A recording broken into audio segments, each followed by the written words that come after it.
হবে। থেকে আমরা ঘোষণা করতে চাই, তোমরা হাতিকে গুলি করে স্তব্ধ করে দিতে চেয়েছ, মনে করেছ হাতিকে গুলি করার মধ্য দিয়ে সবাই মনে হয় ঘুমিয়ে পড়বে। আজ চেয়ে দেখো, হাতির রক্তের বিনিময়ে লাখো হাতি বাংলাদেশে জন্ম নিয়েছে।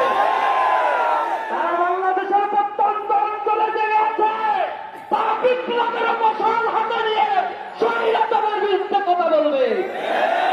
একই বাজারে তারা যতক্ষণ পর্যন্ত জাগ্রত থাকবে, প্রতিটি ঘরে ঘরে একটা হাতি জাগ্রত হবে। আমরা দীপ্তকণ্ঠে বলতে চাই, হাতির হত্যাকারীদের এখনো পর্যন্ত গ্রেপ্তার করার ক্ষেত্রে অপরাধতা যারা প্রদর্শন করেছে, অনতি বিলম্বে এই আইন শৃঙ্খলা রক্ষায় নিয়োজিত বাহিনীদেরকে আমরা হুঁশিয়ারি দিয়ে বলতে চাই, হাতির হত্যাকাণ্ডের বিচার এবং দোষীদের অতি দ্রুত শাস্তির আওতায় আনতে হবে। সংগ্রামী বন্ধুগণ, এই বাংলা হচ্ছে সেই বাংলা, যেই বাংলায় আমাদের এখানে মুসলমানদের আগমনের মধ্য দিয়ে লক্ষণ সেন পিছনের দরজা দিয়ে পালিয়ে চলে গিয়েছিল।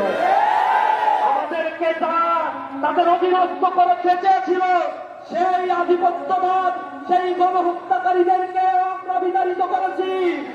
আপনারা জানেন, ব্রিটিশরা যখন এই অঞ্চল শাসন করত, তখন মানুষেরা তাদের স্বাধীনতার জন্য